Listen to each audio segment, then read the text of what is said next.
here at the studio, finishing up a late night session. We want to just invite everybody to be a part of a glorious weekend because it's official.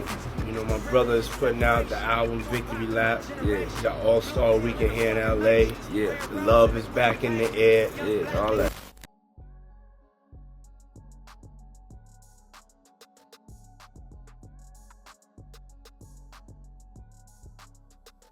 It seems like Diddy is being accused of everything these days. And now the narrative is, it's coming from Lauren London. Something about Nipsey's passing. Because ever since the 50s Diddy documentary got out, the feds, lawyers, and accusers have all been trying to figure out just how Diddy rabbit hole goes, and who else could have been a victim. And it's beginning to look like the top of that list might have been Nipsey Hussle himself. He was putting out this music, and I guess Puff was helping him in some kind of way. And he said something. And that what he said was, I need my music and my album to have the same feel of that life after death like Biggie's album. Now, you taking a spiritual person who's asking for something. He said, I wanted that same feel as life after death. That same feel was that Biggie got, and he went on to sell about 10 million albums. Now, the messed up part is that Lauren has actually spoken about Diddy before, but not in the way people are trying to twist it. In her own words, he was one of the people who helped her get through Nipsey Hussle's funeral. But Diddy helped Biggie's mom through her son's funeral. And if we are going to believe even a part of what we saw from that documentary, it was the same Diddy that got Biggie's estate to pay back his expensive funeral. And then there's the clip from when Diddy helped produce Nipsey's album, Victory Lap, where it seemed like there was some unspoken tension between them. But it's quite different to know what's speculation and what's fact. But we know where it all began. Nipsey Hussle was killed on March 31st, 2019, outside his Marathon clothing store in Los Angeles. 6 years later, the story behind his tragic passing was solved. Eric Holder Jr. was arrested, charged, found guilty of first-degree murder, and sentenced to 60 years to life. According to the law, the case was closed. No mystery suspect, no hidden plot, no secret shooter. But Lauren, who had been with Nipsey for years and shared a son with him, went through one of the most public, brutal kinds of grief you can imagine. She had to mourn on stage, literally, in front of cameras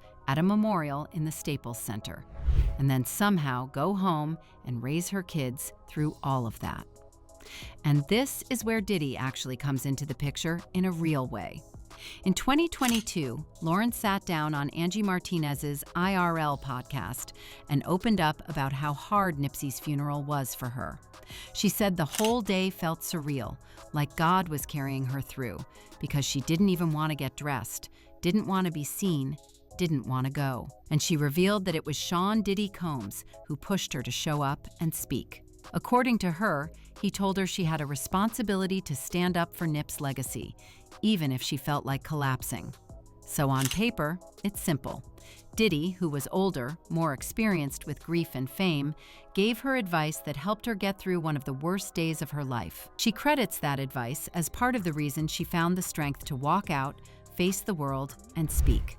So what changed? How did we go from that version of Diddy to the one the internet is now saying was probably behind the passing of Nipsey? How did Lauren go from the woman he comforted during grief to a piece in some secret Diddy web? Well, there's a trail. There are breadcrumbs that trace back to a year after Nip's passing, when Diddy posted some black and white photo of himself and Lauren on Instagram.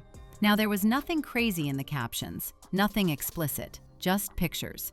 But it was out of pocket, and there was no way Diddy didn't know that the rumors would come flying in after a post like that. Rumors that Lauren was now dating Diddy just a year after her man passed. Today, with the documentary accusing Diddy of going after the women of both his friends and foes, the rumor doesn't sound so unbelievable.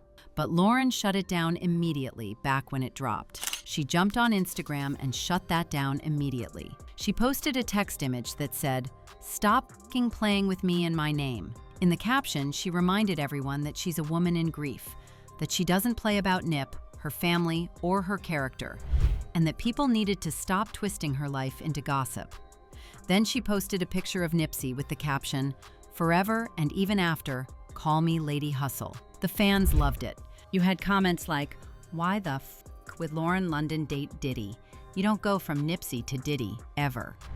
And another comment was like, "The way Lauren London's still riding for Nipsey and not making him look bad, even though he's physically been gone for a year, is inspiring. When you truly find your soulmate and they value you." That comment was real. But the one that really caught my eye was, "Lauren London is off limits. Vanessa Bryant is off limits. Tons of parks around the country to play in if you feel like playing, but they are not the ones. Have some respect. Let them heal in peace." Now, that line put Lauren and Vanessa in the same sentence for a reason. Because when you think about it, the parallels are scary. Two women who built a life with a man the world adored. Two women who had to watch that man's death become breaking news, memes, debates, think pieces, and hashtags. Two women who had to walk into giant arenas full of cameras and strangers and somehow be strong for the public while their world was falling apart. Vanessa had to sit front row at Kobe and Gianna's memorial in the Staples Center, the same way Lauren did for Nip. Both of them had to stand up and speak while their husbands' faces flashed on jumbotrons, while commentators dissected every tear, every dress, every sentence. The world wasn't just watching, it was judging how they grieved. Then after that, it didn't stop.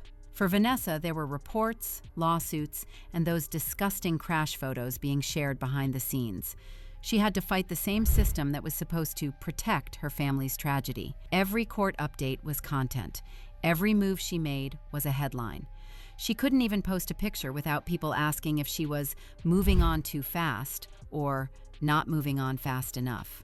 Lauren got the same treatment, just in a different lane. Anytime she stepped out, the blogs would spin it. If she smiled in a photo, "She looks happy now. Has she moved on?" If she was quiet, "Is Lauren okay? Is she depressed?" When she took roles in movies, it was, "She's exploiting Nipsey's death." When she didn't work, it was, "She's wasting her potential." And then on top of all that, you've got Diddy posting those photos, kicking off dating rumors she never asked for, and now this whole new wave of Diddy allegations feeding the idea that there had to be more behind it. It's possible the reason all of this is coming to the surface is because of the Diddy documentary. Or it is also possible that people have been looking closely at the history between Lauren and Diddy. But what's that history? The only three things folks got is her old modeling/brand links to him, the story about him giving her funeral advice, and those black and white photos he posted. No one is trying to say Diddy is a saint, or that we didn't see what he did in the Cassie video, or we don't know how he got Kim Porter, or we don't know the history between him and Misa Hilton.